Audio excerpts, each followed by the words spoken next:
getting comfortable with the operation. He's very particular. So those guys have done a good job. They've worked really hard the last week or so, just getting that, in a comfortable spot. So looks the good. Mechanics and nuances to that kicking game. Is that a real challenge to get a guy up to speed with that group in this short of a window? No, I think just the communication is important amongst him and Corey. Specifically on where the ball needs to be placed and how it's leaned and all that type of stuff. So it's been good.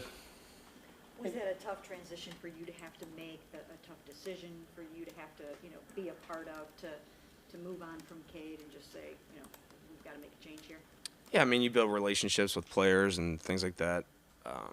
As far as the kicking specifically, I've worked with a number of specialists and kickers over the last 5 years, as a coordinator. So I feel like I've had experience, in that regard. So excited about Dustin and, his opportunity to contribute to our team. As you came for the season, what do you plan to do to try and fill that void? Yeah, I mean, it was disappointing for him. He had worked so hard to come back, from injury, and obviously sustaining that in the KC game was heartbreaking, for the kid, because he had worked so hard to make it back, and then, in football, injuries are going to happen, and it's a part of the game, and we're ready for, to take that next step and not replace him, but, someone else needs to step up and, contribute to those units. Hey, Bubba, yesterday you had Jerome Ford taking reps at kick returner, but the guy kicking the ball was the practice squad kicker. Why was that instead of Hopkins? We're going to have our guys kick on different days at times, typically in a week of work. Dustin's going to kick on Thursday and Friday. That's what he's done in his career. So just try to keep him as comfortable as possible with his process, and Lucas will kick on Wednesdays and Thursdays. Is Dustin's injury history the reason that you kept the practice squad kicker? I'm sorry? Is Dustin's injury history the reason you guys kept the practice squad kicker? I think only 5 teams kept it. I think that we're always trying to improve our roster in some capacity, whether it's as a specialist or a young developmental player in a Big Four setting. So, we felt that it was a good opportunity to have that guy on the practice squad. What do you like about Jerome Ford as a kick returner, Bubba? Jerome does a lot of good things. He's got good vision. He's an aggressive runner. He's fast. He's got good contact balance. He's strong. I think he's got some toughness to him. Every Friday, and I shouldn't really say this now because I hope none of the players see it, but every Friday I show a high school highlight film from one of our players at the end of my meeting. Just try to lighten it up a little bit, and I'm going to show his tomorrow, and it's probably the best highlight film I've seen in the last 6 years, so excited to do that. With Jerome, I mean, when you have a younger player who has to miss like an extended time in training camp, like what's most important? Like obviously it's the second year here, but to make sure he's staying on top of things, and how have you seen him handle that part of it? Yeah, I would say for ball handlers specifically, like for us, he's just got to get as many catches pre and post practice, especially off the live foot. That's important. He's done a good job of that since he's been back, and excited to be able to see him moving forward. Young guys like Diabate and Hickman, the undrafted guys that made it. What did you see in those guys as special teamers? I mean, number one, they both made a lot of plays. So you want to have playmakers on the field in some capacity, whether it's offense, defense, or special teams. Both of those guys made an immediate impact on defense when they had opportunities, and we're hoping that they can ascend and contribute to our units. How you're going to handle the fair catch rule, and does your thinking change at all without having a guy like Jakeem? No, I mean, every game, every play, every situation is different. I'm not gonna really give you my strategy on how I see that going, but we'll be prepared, and our players will be prepared to handle all the situations that arise throughout a game, throughout some type of whatever scenario you want to bring up, but we'll be prepared and ready for whatever we need to do to handle that particular situation. Kind of unusual that a kicker who's been in the league 9 years has never kicked here before in this stadium yet. I know there's one game Hopkins Yeah. Just PATs in that particular game. That is kind of, I didn't actually know that. So how do you get them acclimated? This is the toughest. So it was good to be able to get down there last week and hit in the stadium. That was his first time that we had, really live operation, and it was at the stadium, so that was good. He hit the ball well. The thing that's works to his advantage just overall as a specialist, as a kicker, even though he had been in LA the last 2 years, he's been in Washington the previous however many. So he's kicked outside, he's been in the elements, he understands, wind patterns and wind conditions. So that, I think, bodes to his advantage and our advantage as far as, acquiring a guy this late in the game. And he's a true professional. He really is. He's worked really hard at, getting comfortable with those guys. So it's been good. In terms of your job, what was it like to lose your number one returner and then have to switch up your kickers in the final week of camp? Yeah, I mean, things are going to happen. Things happen in sports and football, and you gotta. It's how you bounce back. It's how you get back up off the ground. And how are we going to make it right? So things happen in a game. I mean, there's guys go down in a game. It's how are you gonna come back? How are you gonna respond? So I feel like this is some adversity with our team, and we gotta come back fighting. DPJ at the punt return? Donovan has been the primary returner back there. We have other guys that can do it. So, we're always going to go with the best available, depending on their offensive and defensive availability. So, But I'm sure you got geeked up as a player for Sunday. So how's it different as a coach, or do you get geeked up just in a different way?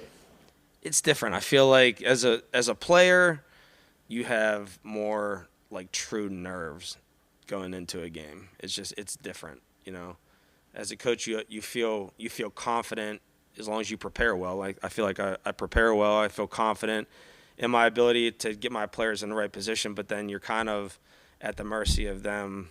You don't have any real control over the performance. You're just trusting in them that they've prepared well and have practiced well, and you've put them and trained them in specific situations. So there's definitely differences. I would say that, like me personally, I got more nervous for games as a player. Well, what is it you like about Donovan as a punt returner? What about his skill set?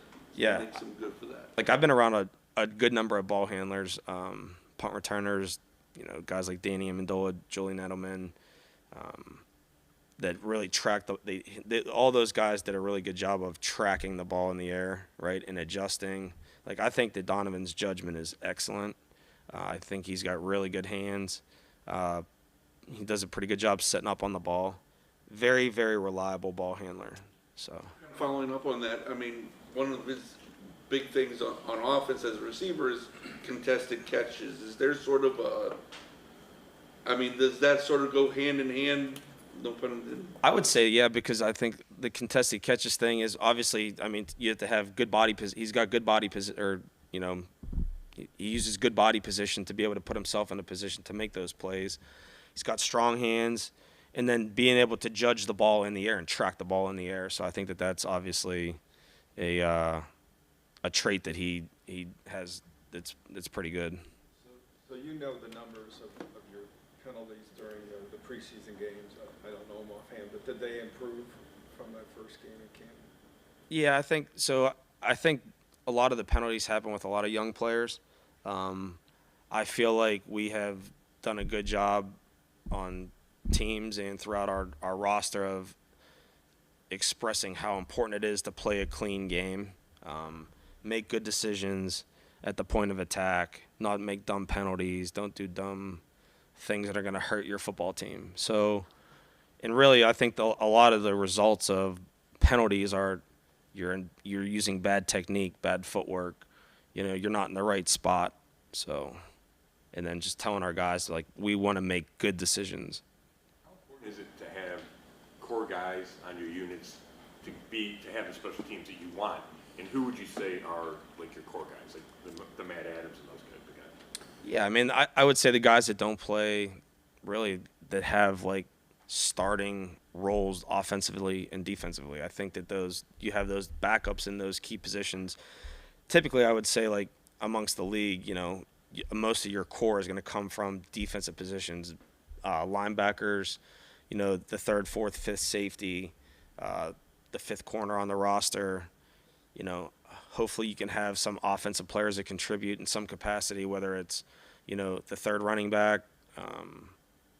Hopefully you can have a tight end contribute, like Harrison Bryant helps us out. So that's a positive, because then when you get those contributions from the offensive positions, then it pulls a little bit back off the defense. When you don't have contributions from offensive players, if you don't have a running back that really does much, if you don't have a tight end, then it's really stressing those defensive positions, and you may need to carry another defensive player to the game to do so. So guys that can do multiple things. Position flexibility is a big thing. Acquiring Pierre Strong was a good thing for us, because he had special teams experience in New England. So I think that's definitely that's value. That's having value. The young guys on the bubble. How is the message from over the summer, as they're trying to make names for themselves and earn spots on this team? How does that translate now as you approach the regular season in week 1? Yeah, Coach Stefanski and I, we've definitely hit our guys hard on, special teams. Especially like if you want to contribute, you've got to be able to have a role on special teams. Even our starters have a role. You may be a corner that starts on our punt return unit or starts on our field goal block unit, whatever it is. Everybody has some type of role, and I think that these young guys are realizing now, especially, that the roster's been cut down, that they may not be seeing as much offensive or defensive opportunities as they had hoped, and now they're hoping and wishing that they had these special teams opportunities. So, and when you make plays on teams, then it's noticed, and then a lot of times you're going to get more opportunities offensively and defensively. Just a couple more. What's it going to be like for you to be back out there at Cleveland Browns Stadium? I mean, have you thought about that? What it's going to be like when all the the fans are there and the lights are on, and might you be running up and down the sidelines, or how do you think this is going to go for you? I'm excited. I'm definitely excited about this opportunity. I'm excited for our team and our season. Want to be able to help our team win in any way, shape, or form. So, going to do my best to put our players in position to make plays, and it'll be exciting when we're making them. There were only like 3 or 4 punt return touchdowns last year, I think. Probably less than that kickoff returns. Why is that happening? Why is it so down? How many kickoff returns were there? I'm not sure. I thought it was less than 3, right? Yeah. I would say I would have to credit some of that, like as far as the punt return stuff, to the specialists. The punters are doing a good job of placing the ball with hang time. There's a lot of really good punters in the league currently. Coverage units have probably been better. And then as far as kickoff returns, not exactly sure. I think, and I'll reiterate this too, I think that play is a safe play. I really do. I think it is a safe play, just after going back through a lot of film over the last 6 months or whatever it's been. I think that is a safe play, and I'm excited to be able to coach it up this year. Going back to the returners, given his versatility and all the things he can do, could Elijah Moore be in play as a returner at some point? Yeah, so Elijah definitely works his ball handling. He catches punts every day. He did it in college, so if we need him, he'll be ready to roll.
Can you just talk a little bit about how you've seen Deshaun progress throughout the preseason and come along with everything you guys are asking him to do this year? Sure. Yeah, no, I think he's done a great job. Much more comfortable than where he had been in the past. An off season to kind of understand the offense and figure out how we're trying to scheme things up. I think he has a great understanding for that now.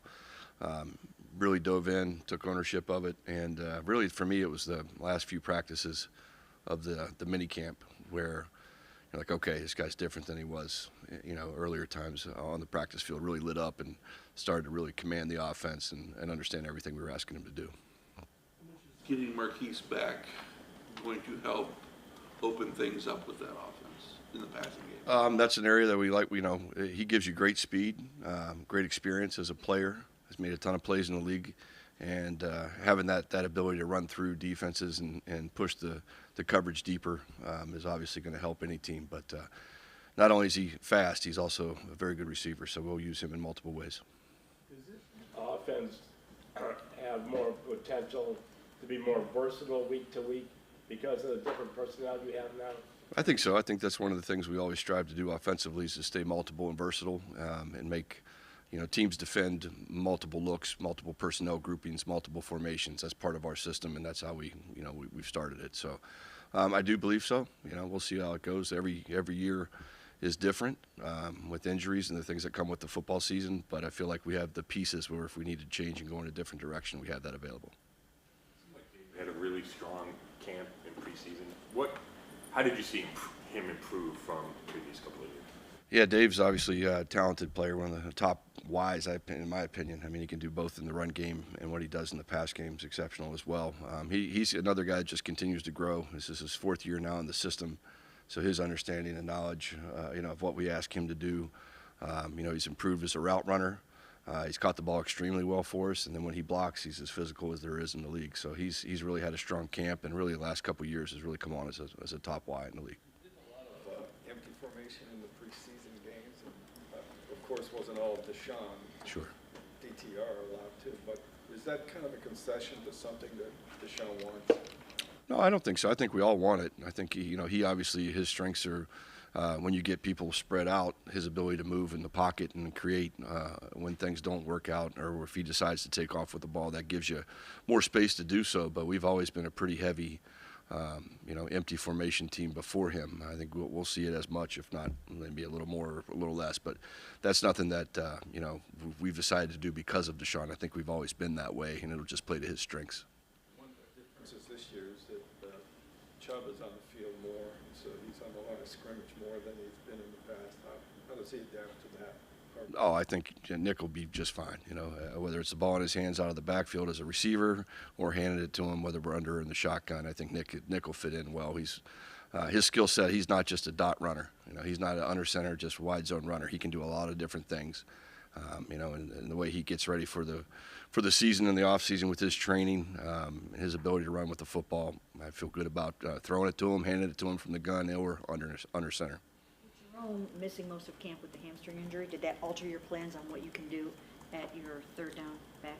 No, I don't think so. I mean, we envision him getting more playing time, kind of in the Kareem role last year, third downs and spelling Nick. Spent a lot of time with him in the meeting room on some of the things that come up on third down from a protection standpoint. He's very sharp. He hasn't missed a beat since he's been back. In all those meetings we've had, I feel very confident with him in there as a protector and a ball carrier, whether it's first, second, or third down. What makes the Bengals defense so good? I've been around Lou a lot. I got a lot of respect for Lou. I think he's one of the top coordinators in the league. The thing that Lou will do is show you different things, much like punch and counter punch. You'll get different looks. You'll get the same look over and over with 2 or 3 different variations of that look. I think he does a nice job at keeping you off guard, keeping you guessing. And they play hard. Obviously it's a defense that finishes really well. It's a big motor, a challenge for us to play at our level, with our finish and our ability to play to the echo of the whistle has been something we've talked about all week. Is that particularly true with their DNs against your tackles? Absolutely. There was a play where I think they got a hit or a sack on Jacoby last year where he moved around in the pocket and we kind of, let the time clock expire. We've talked a lot about that, but those 2 edge rushers they're going to go till the end of the whistle. So we have to, mindset is we're going to play it, to the echo of the whistle as well. Infinity and pass protection, doesn't matter how long we got to hold them out, the mad minute, all those things that goes into it. But, as we grow and learn more about Deshaun, his ability to break tackles within the pocket, extend plays, it really heightens our awareness as an offensive line to continue to fight until the play's finally over. 5 guys up front, pulling, getting to that second, third level of the defense has been so instrumental offensively for you. Just because of Deshaun's ability to extend plays and that, how do you think that group has adjusted to dealing with that and not, getting caught downfield, not holding, things like that? It's tough. I'm not going to lie and say I ever played offensive line, but I can imagine when you got a guy locked up and all of a sudden he starts to react opposite of where you think the quarterback is. It's training. Coach Callahan, Coach Peters, those guys do a great job. At some point you just got to let go. We would rather take a guy that got loose late in the down as opposed to a 10-yard holding penalty. So some of the things we learn to adjust and adapt to Deshaun's play style.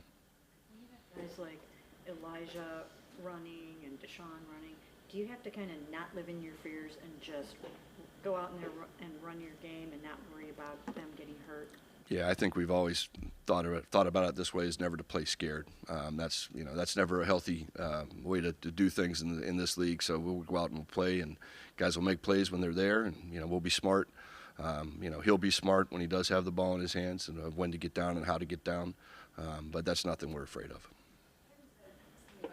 Week 1, you're not going to be able to put it all out there. You have to go over the first couple weeks and into the season. For you, how do you balance the excitement of wanting to put the work that you've done on the field week 1 against a tough opponent and knowing that it might take some time to lay it all out there? Yeah, that's the hard part as a coach. There's 2 things that kill coaches in that opener, and that's time and tape. So you have all the time in the world, and you got all the tape to watch them. So you start chasing ghosts. You start doing a lot of things that normally you won't have time to do during the normal season. So, Kevin's done a great job of letting us know as a staff that we need to keep this plan tight. It's about execution, and it's about finish. It's not really about the scheme so much. It's just how well we can operate within the scheme. The jumper on the opposite sideline, obviously you want to keep him off the field as much as possible. But at the same time, you have so many explosive weapons at your disposal. Do you picture this game being more of a shootout, or how do you kind of balance that schematically with keeping him off the field and being explosive at the same time? Yeah, it doesn't matter who the quarterback is on the other side, quite honestly. Our goal is to possess the ball and finish in the end zone. So that's converting on third down. That's all the little things of situational football. Really doesn't matter who we're playing offensively. Our mindset is, hey, let's convert on third down. Let's win situational football, short yardage, and then when we get down in the red zone, let's end up with 7 on the board. So really not even thought about it from a standpoint of who's on the other side. That's just the way we operate. Here it was, tight ends and fullbacks and that, and now, this is year 4. Mm-hmm. Fullback, not nearly as important. There's not even one on the roster. Right.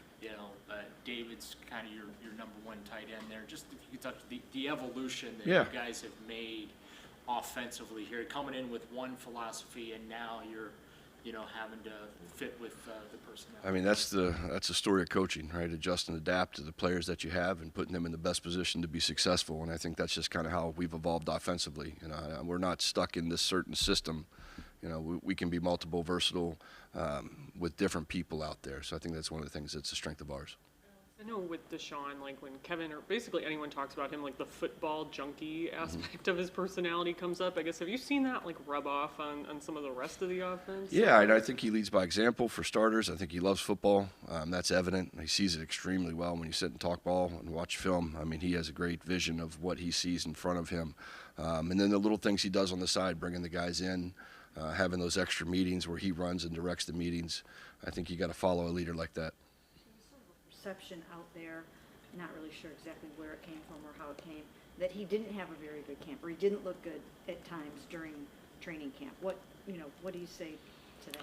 Yeah, I would say it probably came back from the red zone periods against our defense. Everybody can admit that's one of the hardest drills in football. So we like that. It's hard. There's not a lot of space, and we're not running the football. So it makes it tough on him. So, but all that training again is going to pay dividends in the end. Those weren't the best drills offensively for us. Again, we didn't scheme what we were trying to do to beat that defense. We were trying to work on our craft and work on our our scheme that we have in that areas. So I would say that's not true in that regards, but I can definitely see how that would look to the outside world as you watch a lot of those tight red zone 7-on-7s where you might have 2 or 3 completions out of, say, 6 or 8. You know, it may look like that, but again, that's really the hardest drill of the day for the quarterback is a 7-on-7 in the red zone and compete. Phil, when you're watching those, do you how much do you set the results aside and really look at what's actually happening in the play as far as maybe the crispness of the routes that are being run and things like that? I mean, that's what we coach off of. You know, we always want to try to be perfect in everything we do. Again, we ran a lot of the same type of concepts against them. Not worried about what happened there during training camp. I thought we got a lot of great work out of it. You know, the defense got better, we got better, so it was a win-win for both sides. Last year ended for Amari with that injury. Does he look like he's back to the guy that started the year last year for you? Yeah, really, it's man, what a tough guy he was to stick it out last year for us. I'm just thinking about you watch the games from early in the year, and since we played him here on Halloween, and the guy that was out there compared to the guy that came on the field. You know, a tribute to him to fight through and battle for his brothers, but you know, he looks like he's back to the old Amari right now after the injury. With Cedric being a rookie, how much have you seen him sort of absorb more as this has gone on, and how much more has he kind of had put on his plate as you've gotten closer to Sunday? Yeah, it's a lot, you know, for a rookie to come in, especially in a system where you never really got in the huddle. So the communication, the verbal information that was delivered in the huddle is new to him. So he's growing. I thought he had an excellent camp for a young guy, and he'll be instrumental for us throughout the course of the season as well. You know, he's a big guy. He's got great pass skills. He can catch the ball, great body control, all the things that he does well. He's tremendous in the run game, you know, so he'll be in there a lot, you know, as we move forward throughout the season. Will he be in the red zone? That's an area where he can obviously use his skill set to help us there. All righty. Thanks, guys.